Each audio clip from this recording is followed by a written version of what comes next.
क्योंकि ये वाला क्वेश्चन बहुत ज्यादा इंटरव्यू में भी पूछा जाता है। तो अगर मैं डिफरेंस की बात करूं तो दोनों क्या है, एसएपी के अंदर टी कोड है, मीगो भी और मायरो भी।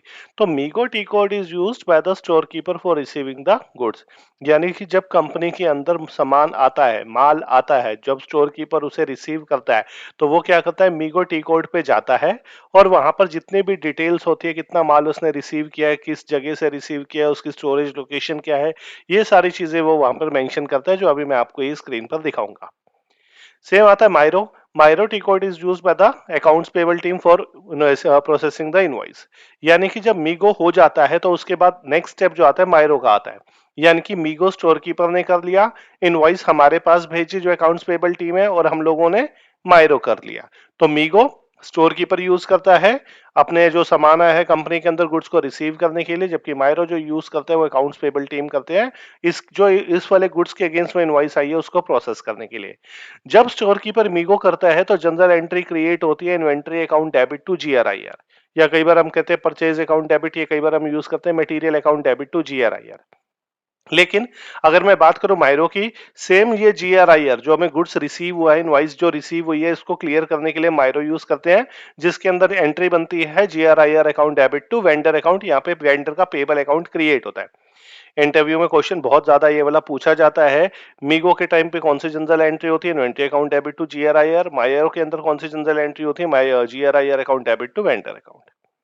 इन MIGO GRIR is created with W document type. यानी कि जब जीआरआईआर क्रिएट हो जाती है, जब ये वाली एंट्री हो जाती है सिस्टम के अंदर, जब हम इस जीआरआईआर का लेजर चेक करेंगे एफबीएल 3N के अंदर जाके, वहां पे ये हमें डब्ल्यू दिखाएगा। डब्ल्यू का मतलब होता है जब भी कोई एंट्री स्टोर कीपर करता है तो डब्ल्यू से डॉक्यूमेंट जनरेट होता है। सेम जब अकाउंट्स पेबल टीम इस वाली एंट्री को करती है जीआरआईआर अकाउंट डेबिट, तो यहाँ भी एक डॉक्यूमेंट टाइप जनरेट होता है, और वो डॉक्यूमेंट टाइप जनरेट होता है आरई से। आरई का मतलब है इनवॉइस प्रोसेस हुआ है, जबकि डब्ल्यूई का मतलब है स्टोर कीपर ने माल रिसीव कर लिया है और जीआईआर को क्रिएट कर दिया है। ये सारी एक्टिविटी जो है अभी मैं आप लोगों को एसएपी के अंदर दिखाऊंगा। तो समझो ये वाला मटेरियल है और ये पीओ हमने क्रिएट कर लिया है, जो आपको पीओ नंबर दिखाई दे रहा है। अब हमने क्या करना है, हमारा पीओ बन चुका है, हमने मटेरियल जो है रिसीव करना है। रिसीव करने के लिए हम क्या करेंगे, मीगो करेंगे। ये मेरे पास इनवॉइस है जो लेटर ऑन इसे प्रोसेस करेगी मीगो के बाद मायरो वाली टीम। ठीक है, तो मैं क्या करूंगा, मीगो मैं एसएपी में लॉग इन करता हूं। मैंने एसएपी में लॉग इन किया और मैं मीगो टी कोड पे गया, ये जो आप देख रहे हो MIGO मीगो, मैंने एंटर किया। एंटर करने के बाद देखो इसने मेरे से क्या मांगा है, परचेज ऑर्डर नंबर। और हमारा परचेज ऑर्डर नंबर जो इनवाइस में आ रहा है, हमने ये वाला परचेज ऑर्डर नंबर, नॉर्मली हमारा पीओ नंबर होता है जो क्रिएट होता है ME21N से। यहाँ पे मैंने वो पीओ नंबर डाल दिया। उसके बाद ये जो आ रही है ग्रीन कलर की वॉच, इस पे जाके मैंने एग्जीक्यूट किया। जैसे मैंने एग्जीक्यूट किया, ये कह रहा है कि 120 क्वांटिटी हमारे पास आई है। तो अगर मैं इनवाइस देखूं तो 120 क्वांटिटी का ही है। नॉर्मली इसे हम पीओ से चेक करते हैं।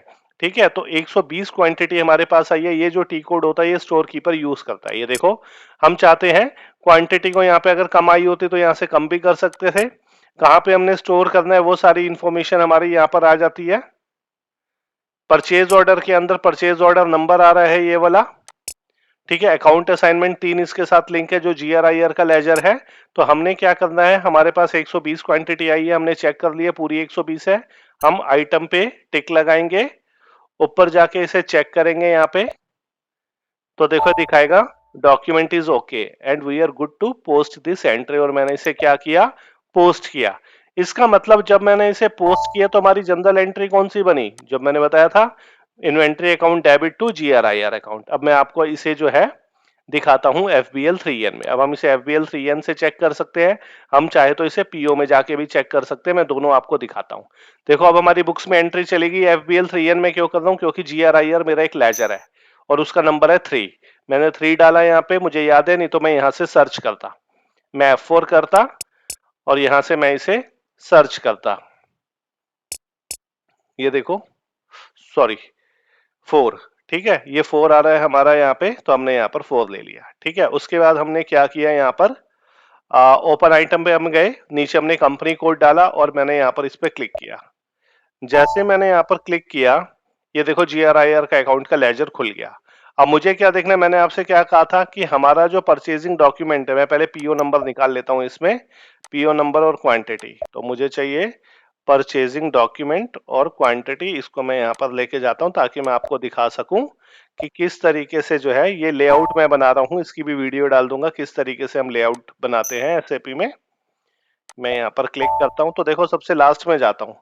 जब सबसे लास्ट में जाता हूँ देखो ये रहा मेरा पीओ नंबर। यहाँ पे अगर आप देखोगे ये डब्ल्यू डॉक्यूमेंट जनरेट हुआ है। डब्ल्यू का मतलब है मेरे पास 120 क्वांटिटी आ गई है, टोटल उसकी वैल्यू थी जो 2400 रुपए की थी। डब्ल्यू का मतलब होता है जब स्टोर कीपर कोई एंट्री करता है। जब हम माइरो कर लेंगे तो हमारे पास इस तरीके से देखो ये आ रही आएगा। तो अब क्या हो रहा है, अब मेरे पास जो है जीआरआईआर क्रेडिट हुआ है। क्रेडिट हुआ है तो माइनस में फिगर आती है। देखो 120 माइनस में, एसएपी में जो माइनस होता है पीछे लगा होता है, लेकिन जब हम इसे एक्सेल में एक्सपोर्ट करते हैं तो ये आगे आ जाता है। तो इसका मतलब क्या है, मेरा यहाँ पर जीआरआईआर जो है वो हो गया है, यानी कि क्रिएट हो चुका है। और मेरा मीगो हो चुका है, मेरे पास मटेरियल रिसीव हो चुका है 120। अब अगला स्टेप हम क्या करेंगे, यहाँ पे हमने FBL 3N चेक कर लिया। मैं आपको सेम यही चीज चेक करके दिखाता हूँ अपने पीओ में। तो पीओ देखने के लिए होता है ME23N, और वहां पे हम ये पीओ नंबर डाल देंगे। इसे मैं कॉपी कर लेता हूँ यहाँ से। आपको ये हम जाएंगे परचेज ऑर्डर हिस्ट्री में, अभी आपको पता चल जाएगा किस तरीके से जाना है। ये बस स्क्रीन ओपन हो जाए, थोड़ा टाइम ले रही है। तो यहाँ पे मैं गया, ये यहाँ पे मैं पीओ नंबर डालूंगा एंड एंटर करूंगा। तो जैसे मैं एंटर करूंगा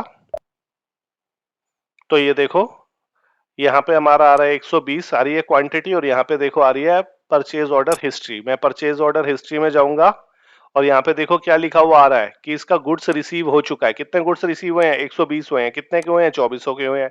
यही रिपोर्ट मैंने आपको FBL 3N से दिखाई थी। जब हमें रिपोर्टिंग निकालनी होती है, रिपोर्ट जनरेट करनी होती है, तो हम FBL 3N से करेंगे। और इस पीओ में हमें ये पता चल गया जो परचेज ऑर्डर बना था उसमें हमारा मटेरियल जो है रिसीव हो चुका है। अब अगला स्टेप हम क्या करेंगे, अब हम इसका माइरो करेंगे, यानी कि ये जो इनवाइस आई है मेरे पास, अब हम इसे प्रोसेस करेंगे। देखो प्रोसेस करके दिखाता हूं आपको। माइरो, तो यहाँ पर हम डाल देते हैं डेट। अगर आप इसकी डेट देखोगे तो 26/7 पिछले साल का है, कोई बात नहीं, हम डेट डाल देते हैं 26/7/2021। रेफरेंस में इनवाइस नंबर आता है, इनवाइस नंबर है इसका 0066। आज की डेट में पोस्ट कर रहे हैं। टोटल वैल्यू कितनी है, 2832। यहाँ पे INR, और इस पे टैक्स कौन सा लगा हुआ है, 18% IGST। तो मैं टैक्स पे टिक करूंगा, एंटर करूंगा। वो नीचे मुझे एरर दे रहा था, ये पिछले फाइनेंशियल ईयर का है। यहाँ पे जाकर मैं IGST ले लूंगा और यहाँ पे लिख दूंगा purchase of base camp kits against PO number भी डाल दूंगा 17976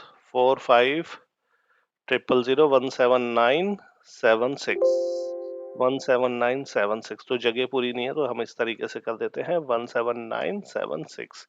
अब इसी पीओ नंबर को मैं यहाँ पर डाल दूंगा 17976। यहाँ पे जो आ रहा है परचेज ऑर्डर डालो, यहाँ पे आपने डाल दिया।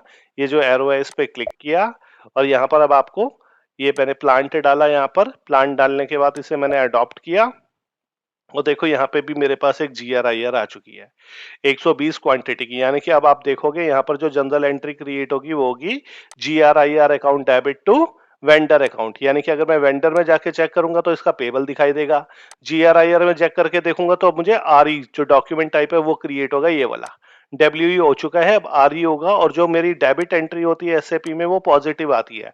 यहाँ पे नेगेटिव आई थी, अब यहाँ पे पॉजिटिव आएगी जब मैं इस एंट्री को करूंगा। अभी सेव कर देता हूँ इस एंट्री को यहाँ से। ये एंट्री हो चुकी है, ये मैंने, अच्छा यहाँ पे बेसलाइन डेट डाल दो, सिस्टम कह रहा है आज की डाल देते हैं एंड सेव इट। ये मैंने सेव किया। अब देखो आपको दोनों जगह दिखाता हूँ। सबसे पहले FBL 3N दिखाता हूँ। FBL 3N में लेजर नंबर बाय डिफॉल्ट आ गया, इस पे मैंने क्लिक किया। ये देखो GRIR अकाउंट खुला है। मैंने क्या किया था लास्ट टाइम, यहाँ पे दो चीजें ले ली थी, परचेजिंग डॉक्यूमेंट जिसे हम पीओ नंबर कहते हैं और क्वांटिटी, और इसे ओके किया। उसके बाद मैं यहाँ परचेजिंग पे गया और यहाँ पर मैंने लास्ट में जाता हूँ, सब टोटल लगाया। ये देखो ये मेरा RE है सबसे पहले, WE है। WE का मतलब क्या होता है, यहाँ पे देखो WE का मतलब होता है कि स्टोर कीपर ने एंट्री करी, GRIR क्रेडिट हुआ था, inventory account debit to GRIR। और सेम यही चीज देखो यहाँ पर क्या हुई, GRIR account debit to vendor account, GRIR account debit to vendor account, ये देखिए। ठीक है, यहाँ पे क्या हो गया, पॉजिटिव हो गया, दोनों मिला के GRIR का अकाउंट क्या हो गया, जीरो हो गया। सेम यही चीज अगर मैं आपको फर्स्ट वाली एंट्री में दिखाऊं तो वहां पे मेरा इन्वेंट्री डेबिट हुआ था, सेम वही मैं करके दिखाता हूं आपको। परचेजिंग डॉक्यूमेंट क्वांटिटी, इसका यहाँ पे ले लेते हैं और उसके बाद मैं यहाँ पे क्लिक करता हूँ और सब टोटल करता हूँ, लास्ट में देखते हैं। यहाँ पे अब आपको एक ही एंट्री दिखाएगी WE वाली, ये देखो, क्योंकि इन्वेंट्री जो है हमारा सिर्फ डेबिट हुआ है इसलिए देखो 2400 पॉजिटिव आ रहा है। यानी कि यहाँ पे इन्वेंट्री का लेजर मैंने आपको दिखा दिया, GRIR में 2 एंट्री हुई है वो दिखा दिया। अब वेंडर भी दिखा देता हूँ। वेंडर के लिए हमें देखना होता है FBL1N, इसका टी कोड होता है। यहाँ पे मैं वेंडर ले लेता हूँ, पंकज पैकर्स था हमारा, और ओपन आइटम का मतलब होता है इसकी पेबल एंट्री। यहाँ पे आपको पेबल एंट्री दिखाता हूँ, 2832 अमाउंट आ रहा होगा, ये देखो मैंने 2 बार किया है, एक बार पहले किया था और एक अब आपके सामने किया था, ये वाला purchase of base camp against PO number इतना, ये देखो यहाँ पे 2832 आ गया। ठीक है, अभी सेम चीज मैं आपको कहाँ पे दिखाता हूँ, मैं PO में भी दिखाता हूँ, ME23N में कहाँ पे जाएगी ये। मेरा यही PO नंबर था, मैं यहाँ आइटम के ये परचेज ऑर्डर हिस्ट्री में जाता हूँ। अब ये देखो 120 से मेरा गुड्स रिसीव हुआ था, उतने से मेरा इनवॉइस को जो है रिसीव करके उसका पेबल क्रिएट कर दिया है 2832 से, और जो बैलेंस अमाउंट था 2400 के बाद जो GST का अमाउंट था वो GST के लेजर में चला गया होगा। अगर GST का लेजर देखना चाहते हो वो भी आप देख सकते हो, FBL3N करो, IGST का लेजर ले लेते हैं हम, IGST। तो ये देखो ये मैंने IGST का लेजर लिया, इसमें मैं अगर लास्ट एंट्री देखो जो भी हमारा GST था 432 रुपए से, ये रहा, ये मेरा 432 से, क्योंकि ये RE एंट्री है, इनवॉइस वाली एंट्री है, यहाँ पे GST लगा था तो यहाँ पे ये आ गया। तो मीगो और मायरो में ये मैंने आपको पूरा एंड टू एंड पार्ट बता दिया किस तरीके से हम करते हैं, और ये FBL3N में भी चेक करके बता दिया, ME23N में भी चेक करके बता दिया। तो दोनों में डिफरेंस क्या है, मीगो जो करता है स्टोर कीपर करता है, मायरो जो करता है वो अकाउंट्स पेबल टीम करती है जो इनवॉइस प्रोसेसिंग करती है। मीगो के अंदर जनरल एंट्री होती है inventory account debit to GRIR, जबकि यहाँ पर होती है GRIR account debit to vendor account MIRO में। मीगो के अंदर WE डॉक्यूमेंट टाइप जनरेट होता है, जबकि मायरो के अंदर RE डॉक्यूमेंट टाइप जनरेट होता है। तो आई होप आपको सेशन क्लियर हो गया होगा। इसी तरीके से और भी वीडियो मैं जल्दी ही अपलोड करूंगा, तब तक थैंक यू।